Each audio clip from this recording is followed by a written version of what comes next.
ร่วมทำบุญตามเจตนาศรัทธาจำนวน 5,000 ถึง 10,000 เล่มท่านที่สนใจจะเป็นเจ้าภาพจะทำคู่มือสืบสารพิธีกรรมของเยาวชนล้านนา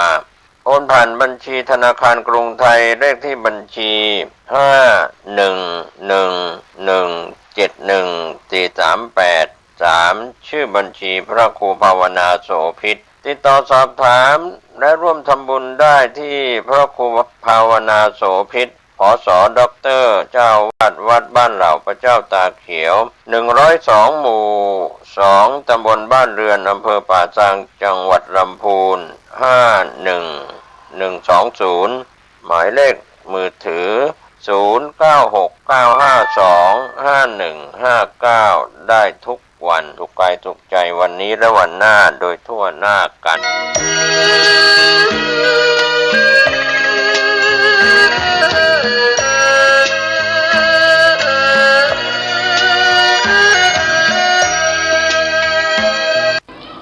สวัสดีครับท่านผู้ฟังที่เคารพในส่วนของการนำเสนอสารธรรมนะครับช่วงนี้ก็ขอบคุณในช่วงเวลาพิเศษนะครับที่ได้รับเข้ามาครับก็ในช่วงของเทศกาลสำคัญนะครับที่ท่านได้รับฟังธรรมก็ดีได้รับข้อมูลข่าวสารต่างๆก็ตามก็ถือว่าการกระจายเสียงในเครือข่ายวันนี้ก็เป็นส่วนหนึ่งที่เราทำหน้าที่สื่อสารมวลชนนะครับในช่วงใดๆนะครับในช่วงเทศกาลสำคัญช่วงนี้ผมขออนุญาตที่จะนำเรื่องของธรรมสาระมาแบ่งปันให้ท่านได้รับรู้รับทราบกันนะครับเรื่องสาระสำคัญในช่วงที่นำเล่าผ่านพ้นไปในข่าวก่อนนั้น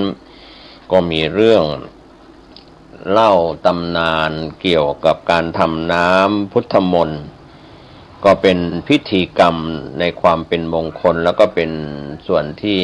ผู้หวังความสุขความเจริญ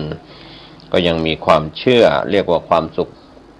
ความสบายใจนะครับท่านผู้ฟังก็เพียงรับน้ำพุทธมนต์ก็ดีที่พระท่านเสกหรือว่าท่านได้กระทำแล้วก็เป็นความละเอียดอ่อนทีเดียวนะครับเรื่องของน้ำพุทธมนต์ก็มีเรื่องเล่านะครับที่จะเล่าสู่ท่านผู้ฟังถึงในสมัยอดีตในสมัยยุคของพระพุทธองค์ประทับอยู่ที่วัดเวรุวันมหาวิหารนครราชคฤห์ในสมัยอินเดียโบราณ 2,500 กว่าปีมาแล้วในครั้งนั้นนะครับท่านผู้ฟังเมืองเวสาลีของแคว้นวัดชีเกิดเหตุเรียกว่าทุพพิฆภัยอดอยากข้าวยากหมากแพงในยุคนั้นเรียกว่าข้าวกล้าในนาตายไม่มีน้ำนะครับเรียกว่าข้าวปลาหายากนะครับเรียกว่าเกิดความทุกข์ยากลำบากความยากจนก็เกิดขึ้นกับใครก็ตามนะครับถือว่าเป็นสิ่งที่ไม่พึงหวังไม่พึงปรารถนากันในยุคนั้นนะครับเรียกว่าความยากจนเกิดขึ้นความลำบากคนเกียจคร้านก็มีมากคนอดตายก็มีมากตายแล้วหาญาติที่จะอนุเคราะห์ศพก็ไม่มีนะครับท่านผู้ฟังอันนี้ก็เป็นเรื่องที่น่าอดสูใจทีเดียวในยุคนั้นถ้าเรามองเห็นภาพแล้วเราก็จะสะเทือนใจกำลังเรียกว่าคนจะเข้าไปดูแลด้านคนตายที่เป็นซากศพก็เรียกว่าวุ่นวายกันทีเดียวนะครับในยุคนั้นถ้าเรามองเห็นภาพแล้วก็แต่คนในยุคนั้นก็ดีในยุคไหนๆก็ตามมันมากมายศพคนตายมากมายจากการอดอยากข้าวยากหมากแพงคนที่เรียกว่าคิดแบบเห็นแก่ตัวก็จะกล่าวว่าธุระไม่ใช่นะครับท่านผู้ฟังก็จะไม่ใส่ใจนะครับตกลงคนตายที่ไหนศพก็ถูกทอดทิ้งอยู่ในที่นั้นนั่นแหละในสมัยนั้นเรียกว่าลำบากจริงๆตายมากจริงๆอดอยากความอดอยากของ ประชาชนในยุคนั้นอดเรียกว่าอดตายอดอาหารตายลำบากเรียกว่าสิ่งที่ตามมาจากซากศพที่ตายก็จะมีเรื่องของโรคอหิวาตกโรคหรือว่าเป็นโรคห่าในสมัยนั้นแหละจนถึงยาวมาถึงปัจจุบันก็เรียกว่าเกิดจากความสกปรกนะครับของแม่น้ำของลำคลองความสกปรกนานับประการทำให้เกิดอหิวาตกโรคโรคที่มีคนตายมากนั่นแหละส่วนในภาคพื้นดินในยุคนั้นถ้าเรามองย้อนภาพไปก็จะเห็นว่ามีแต่ภาพซากศพเรียกว่ามีมากในยุคนั้นปีศาจจำพวกกินซากศพเป็นอาหารก็พากันเข้าไปในเมืองเวสาลีเรียกว่าหันเข้าใส่คนป่วยไข้ก็ดีเรียกว่าเข้าไปชิมรสเนื้อมนุษย์ที่ไม่เน่าเปื่อยบ้างนะครับแล้วก็ลามไปถึงมนุษย์ที่ไม่ป่วยแต่ว่าไม่ดูแลร่างกายสกปรกเช่นตื่นเช้าก็ไม่ล้างหน้านอนก็ไม่ล้างเท้าไม่อาบน้ำกินข้าวแล้วก็ไม่บ้วนปากผ้าผ่อนก็ไม่ซักชำระล้างให้สะอาดบ้านเรือนก็ไม่ปัดกวาดเช็ดถูเหล่านี้เป็นต้นเป็นตัวอย่างเรียกว่าทั้งคนทั้งที่อยู่อาศัยสกปรกในที่สุดคนป่วยก็เกิดจากสิ่งที่สกปรกแล้วก็ยังถูกปีศาจเข้าสิงตามความเชื่อในสมัยนั้นนะครับท่านผู้ฟังก็เป็นปัญหามากมายทีเดียวถ้าเรามาลำลึกนึกถึงภาพเหล่านั้นเมืองเวสาลีในสมัยนั้นเรียกว่าประสบเคราะห์กรรมเรียกว่าฝืดเคืองอดอยากปากแห้งอหิวาตกโรคแล้วก็ปีศาจ3ประการนี้ก็ทำให้คนในเมืองนั้นอพยพไปอยู่เมืองอื่นกันไม่น้อยทีเดียวในส่วนการรายงานเรื่องนี้ชาวเมืองก็พากันโจทย์กล่าวโทษพระราชาเมืองเวสาลีที่ประตูเมืองเวสาลีว่าพระเจ้าข้าภัยพิบัติ3ประการเกิดขึ้นกับชาวเมืองแล้วแต่ก่อนไม่เคยมีพระราชาเมืองเวสาลีประพฤติผิดพระราชประเพณีอย่างใดอย่างหนึ่งเป็นแน่แม้พระมหากษัตริย์ก็โปรดให้ตั้งกรรมการพิจารณาหาความผิดของพระองค์ก็ไม่ปรากฏว่าพระมหากษัตริย์ทรงประพฤติบกพร่องแต่ประการใดในที่สุดก็พากันไปบวงสรวงเทพยดาอารักษ์วิงวอนครูอาจารย์ที่ตนนับถือว่าเป็นผู้วิเศษในยุคอินเดียโบราณ 2,500 กว่าปีในสมัยนั้นสุดแต่ใครจะลงความเห็นใครให้ช่วยปลดเรื่องนะครับแต่ก็ไม่สามารถจะบรรเทาได้นะครับก็มีในยุคนั้นก็มีอมาตย์ผู้หนึ่งนะครับเข้าไปกราบทูลพระเจ้าฤชวีว่าพระผู้มีพระภาคเจ้าซึ่งเป็นศาสดาเอกของโลกเป็นพระอรหันต์เป็นผู้บริสุทธิ์จากกิเลสมีพระฤทัยมีพระมหากรุณาธิคุณเสมอด้วยมหาสมุทรทรงตรัสรู้สัมโพธิญาณเป็นพระสัมมาสัมพุทธเจ้าเสด็จประกาศธรรมบริสุทธิ์บริบูรณ์สิ้นเชิงเป็นครูของเทวดาและมนุษย์ทั้งหลายพระองค์ท่านประทับอยู่ณพระเวรุวันมหาวิหารนครราชคฤห์ในสมัยนั้นพระเจ้าพิมพิสารมหาราชทรงสักการะบำรุงอยู่พระองค์ทรงมีอภินิหารบารมีสูงส่งยิ่งนักถ้าจะให้กราบทูลอัญเชิญให้เสด็จมายังเมืองเวสาลีนี้ข้าแต่พระองค์เชื่อเหลือเกินว่าภัย3ประการนี้จะต้องสงบเพราะอานุภาพของพระพุทธองค์โดยแท้พระเจ้าฤชวีก็โปรดให้เจ้าชายมหาลินะครับพร้อมด้วยอมาตย์5 นายก็เป็นราชทูตเชิญเครื่องราชบรรณาการไปเฝ้าพระเจ้าพิมพิสารมหาราชที่กรุงราชคฤห์กราบทูลขอโอกาสให้พระผู้มีพระภาคเจ้าเสด็จไปบำบัดเรียกว่าไปบำบัดภัยพิบัติในเมืองเวสาลีในเวลา เพียง3 วันคณะราชทูตนั้นก็เข้าเฝ้าพระเจ้าพิมพิสารเดินทางถึงกรุงราชคฤห์ก็ทูลขอพระราชทานพระกรุณาตามพระราชบัญชาของเจ้าฤชวีเมืองเวสาลีพระเจ้าพิมพิสารทรงรับสั่งว่าฉันเห็นใจพวกท่านและก็ยินดีสนับสนุนในเรื่องนี้ถ้าพระผู้มีพระภาคเจ้าทรงพระกรุณาจะเสด็จไปก็ขอให้พวกท่านไปกราบทูลอัญเชิญดูความจริงเจ้าชายมหาลิก็ทรงรู้จักพระองค์ท่านมาก่อนฉันก็คิดว่าการเข้าเฝ้าจะไม่ลำบากหรือหนักใจแต่ประการใดพระบรมศาสดาทรงเล็งเห็นประโยชน์ในการเสด็จแล้วทรงพระกรุณาอนุเคราะห์เป็นแน่การมาของเจ้าชายจะไม่ได้เรียกว่าไม่ไร้ผลคันแล้วโปรดให้ราชบุรุษนำคณะ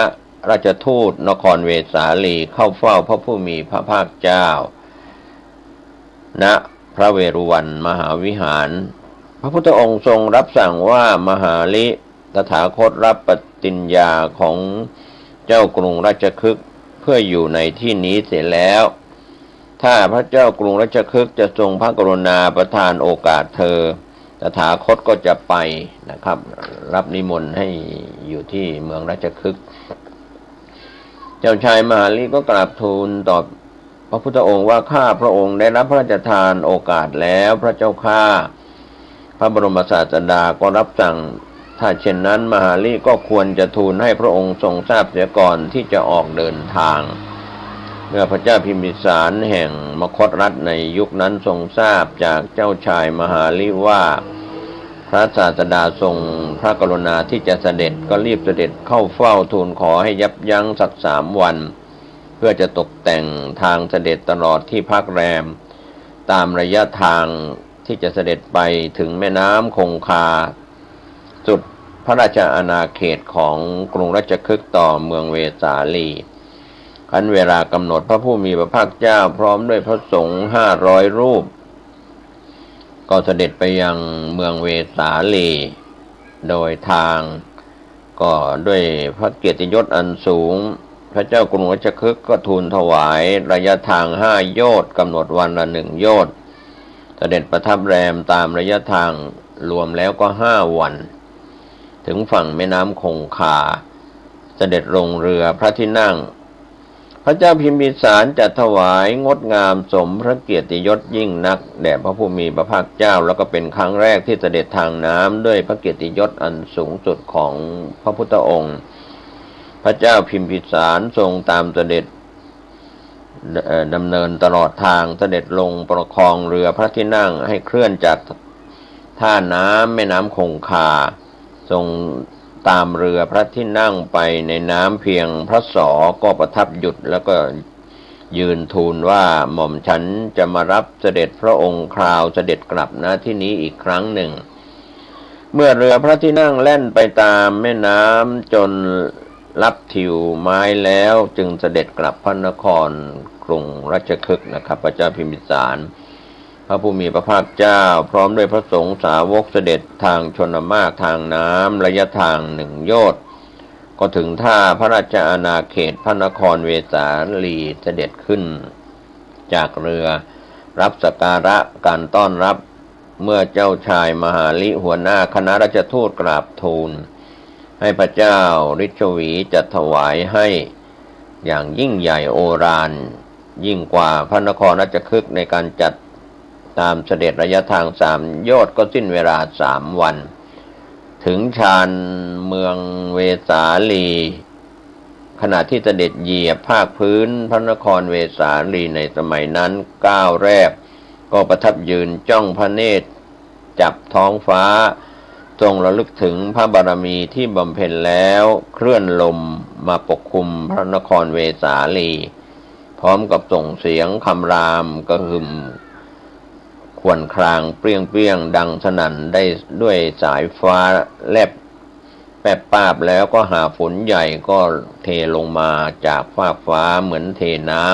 ำเสมือนหนึ่งจงใจจะล้างพื้นแผ่นดินเมืองเวสาลีให้สะอาดต้อนรับพระพุทธองค์ในยุคนั้น ความจริงแล้วก็ดูสมจริงนะครับ พอฝนตกลงมามากมายเช่นนั้นแล้วไม่ช้าน้ำฝนก็ไหลลงท่อทานท่วมท้นบ่าเข้าเมืองพัดเอาซากศพมนุษย์และสัตว์ที่ปฏิกูลในแผ่นดินเวสาลีให้ไหลไปสู่ทะเลใหญ่เรียกว่าไปสู่ทะเลมหาสมุทรทั้งหมดนะครับเมื่อฝนขาดเม็ดแล้วภาคพื้นดินก็สะอาดความร้อนอบอ้าวก็เย็นลงนะครับสงบบรรเทาโรคก็ได้ไปครึ่งหนึ่งด้วยพุทธานุภาพของพระพุทธองค์ที่เสด็จถึงในเย็นวันนั้นพระศาสดาก็ทรงรับสั่งกับพระอานนท์ว่าอานนท์เธอจงเรียนเอารัตนสูตรนี้ไปจาริกไปในกำแพงเมืองของเมืองเวสาลีแล้วก็เจริญรัตนสูตรเพื่อความสวัสดีจากภัยอันใหญ่หลวงกับประชาชนเถิดในคืนนั้นพระอานนท์ได้เรียนรัตนสูตรจากพระบรมศาสดาแล้วก็ประคองบาตรของพระพุทธองค์เต็มไปด้วยน้ำตั้งกัลยาณจิตด้วยเมตตาระลึกถึงพุทธคุณบารมี10เรียกว่าบารมี10อุปปารมี10แล้วก็ปรมัตถบารมี10รวมเป็น30ทัศของพระพุทธองค์ที่ทรงบำเพ็ญมาบารมีในปัจฉิมชาติจำเดิมแต่เสด็จลงสู่พระคันทรงตรัสรู้พระสัมมาสัมโพธิญาณเป็นพระพุทธเจ้าในชาตินั้นประกาศโลกุตตรธรรม9เป็นที่สุดเจริญมนต์รัตนสูตรนี้แล้วก็ท่องเที่ยวไปในเมืองเวสาลีภายในกำแพงเมืองพร้อมด้วยพระเจ้าฤชวีก็ติดตามห้อมล้อมนะครับเดินพลางไปก็พรมน้ำมนต์จนรอบพระนครมนุษย์ที่กำลังประสบภัยแต่ปีศาจและก็โรคภัยไข้เจ็บเมื่อถูกหยดน้ำมนต์ที่พระเถระเจ้าประพรมเท่านั้นนะครับท่านผู้ฟังก็หายจากโรคภัยมีกำลังสดชื่นติดตามแวดล้อมพระเถระเจ้าโห่ร้องเรียกว่าแซ่ซ่องสาธุการดังสนั่นเมืองพวกพูดผีปีศาจที่เข้ามาเบียดเบียนมนุษย์คันได้ยินเสียงมนุษย์ก็สะดุ้งตกใจกลัวพากันหลีกหนีไปที่ยังดื้อก็แอบหลบอยู่ตามแง้มฝาเรือนหรือตามประตูนะครับเมื่อถูกน้ำมนต์ของพระเถระเจ้าก็เจ็บปวดแทบดับจิตเรียกว่าแทบขาดใจนะครับประดุจสุนัขถูกฟาดหลังด้วยแส้เหล็กนะครับก็ถือว่าพากันเพ่นหนีไม่คิดเอาชีวิตเรียกว่าความกลัวความ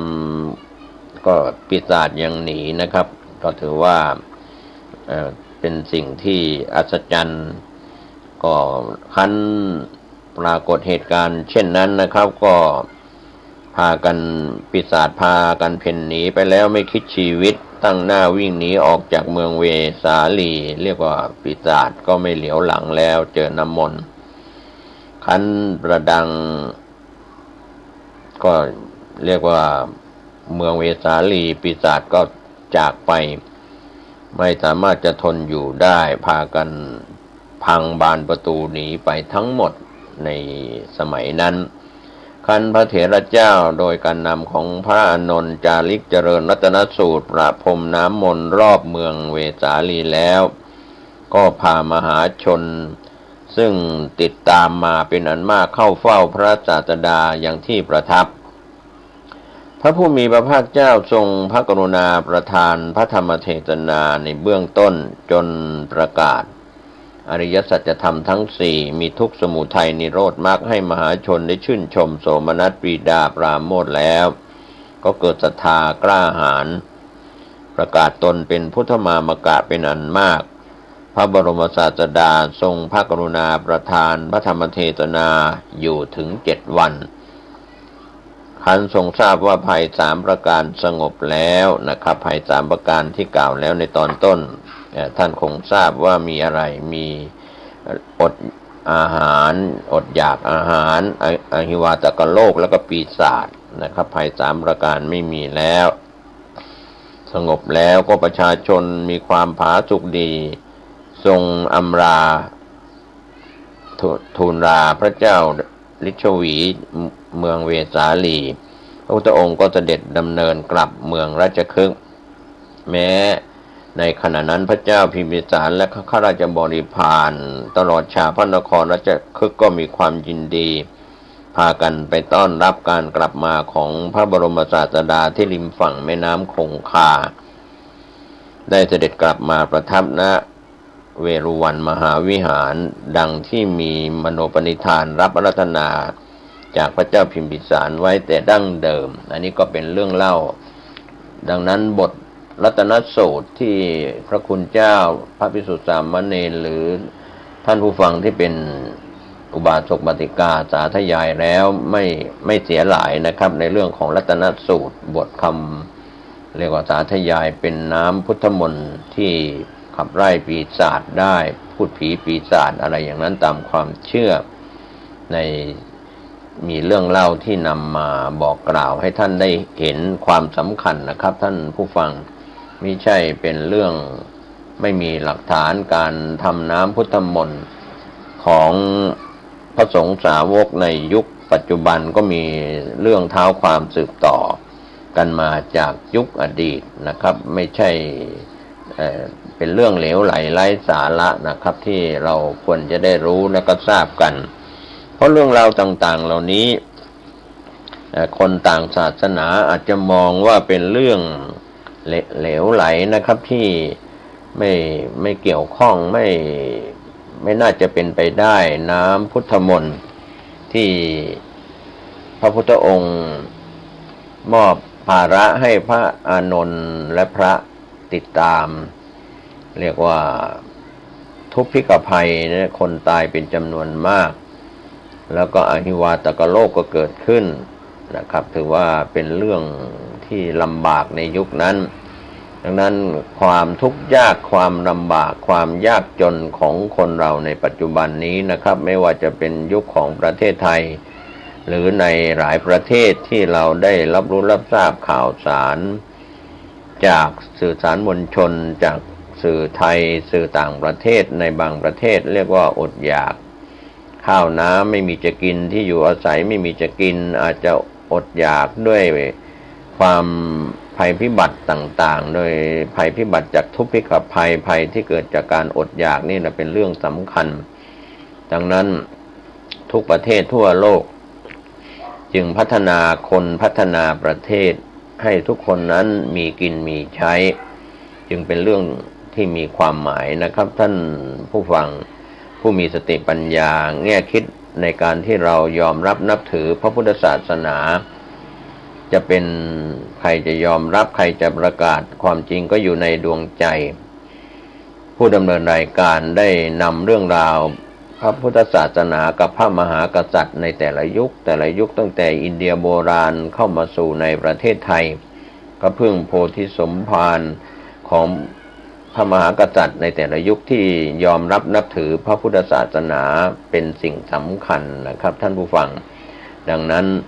วันนี้ใครจะยอมรับใครจะประกาศหรือไม่ประกาศว่าเป็นพระพุทธศาสนาเป็นศาสนาประจำชาติแต่เราได้แสดงตนเป็นพุทธมามกะจะมีพุทธมามกะบัตรหรือไม่มีพุทธมามกะบัตรไม่ก็อยู่ในดวงจิตดวงใจเรามีพุทธังสรณังคัจฉามิมีพระพุทธเจ้าเป็นที่พึ่งที่ระลึกธัมมังสรณังคัจฉามิมีพระธรรมเป็นที่พึ่งที่ระลึกสังฆังสรณังคัจฉามิมีพระสงฆ์เป็นที่พึ่งที่ระลึกแล้วเราก็ไม่ได้หวาดหวั่นกับอุปสรรคใดๆภัยพิบัติต่างๆที่เกิดขึ้นไม่ว่าภัยจากการอดอยากภัยจากน้ำจากลมจากไฟจากอันตรายใดๆนะครับท่านผู้ฟังผู้มีสติปัญญามีปัญญาบารมีอยู่แล้วอย่าเดือดร้อนใจอย่าวิปฏิสารเดือดร้อนแต่ขอให้เราได้บำเพ็ญทานรักษาศีลเจริญพระกรรมฐานฟังเทศน์ฟังธรรมปฏิบัติพระกรรมฐานก็จะสุขกายสุขใจบุญก็จะรักษาผู้ประพฤติธรรมธัมโมหเวนะครับผู้ประพฤติธรรมย่อมอยู่เป็นสุขธัมโมหเวนั้นผู้ประพฤติธรรมก็คือผู้ที่ปฏิบัติธรรมมีศีลมีธรรม ในส่วนล้านนาก็มีครูบาเจ้าศรีวิชัยนักบุญแห่งล้านนาไทยทำเป็นตัวอย่างจากยุคอดีต100 กว่าปี140 ปีมาแล้วซึ่งเป็นชาติการของครูบาแล้วก็ยังมีตนบุญทั้งหลายที่เป็นพระภิกษุสามเณรแล้วก็ครูบาอาจารย์ทั้งหลายฝ่ายบรรพชิตและคฤหัสถ์ก็ตามนะครับก็ถือว่าได้ทำเจริญรอยตามยุคลบาทขององค์สมเด็จพระสัมมาสัมพุทธเจ้านี้เราเชื่อมั่นนะครับพระพุทธพระธรรมพระสงฆ์อยู่ในดวงจิตดวงใจของพระมหากษัตริย์พระองค์ใดทั้งที่ในประเทศไทยหรือต่างประเทศก็ตามหรือสถาบันของชาติของบ้านเมืองประชาชนไม่ว่าจะเป็นพรรคการเมืองหรือผู้นำประเทศใดๆถ้ามีพระพุทธพระธรรมพระสงฆ์อยู่ในดวงจิตดวงใจยอมรับนับถือพระพุทธศาสนาเสียแล้วก็จะเกิดความสุขความสงบภัยพิบัติจากโรคภัยไข้เจ็บจากความยากจนจากน้ำจากอากาศจากการอดอยากทั้งหลายก็จะจางคลายไปวันนี้เราพัฒนาเศรษฐกิจและสังคมแห่งชาติจะถูกทางผิดทางที่ไม่เอาศีลเอาธรรมหวังจะพัฒนาวัตถุแต่เกิดความโลภความโกรธความหลงเป็นเครื่องเศร้าหมองใจพัฒนาวัตถุแต่ไม่ได้พัฒนาจิตใจภัยพิบัติทั้งหลายก็เกิดขึ้นซ้ำเติมประชาชนคนในชาติไม่ใช่เฉพาะในส่วนของคนไทยทั่วโลกทุกคนทั่วโลกดังนั้นวันนี้มีความหมายถ้าเราได้มาปฏิบัติธรรมกันบุญบารมีก็คุ้มครองผู้รักษาผู้ปฏิบัติธรรมทำปฏิบัติธรรมให้ทานรักษาศีลเจริญภาวนาท่านก็จะสุขกายสุขใจวันนี้ผมเกษตรเพชรสำริดวิทยากรแบ่งปันความคิดดีๆนำเล่าเรื่องของการทำน้ำพุทธมนต์ที่องค์สมเด็จพระสัมมาสัมพุทธเจ้าได้เสด็จไปยังเมืองเวสาลีแล้วก็มอบให้พระอานนท์และเหล่าอรหันตสาวกในยุคนั้นได้ทำน้ำพุทธมนต์รัตนสูตรเป็นสูตรที่มีหลักฐานอ้างอิงไว้นะครับท่านที่ศึกษาพระไตรปิฎกอรรถกถาฎีกาอนุฎีกาในพระสุตตันตปิฎกก็เป็นหลักฐานไว้ก็ขอให้ท่านเชื่อมั่นอำนาจของบุญที่มีพระพุทธเจ้าพระธรรมพระสงฆ์เป็นที่พึ่งที่ระลึกสุขกายสุขใจโดยทั่วหน้ากันสวัสดีครับสุขญาติโยม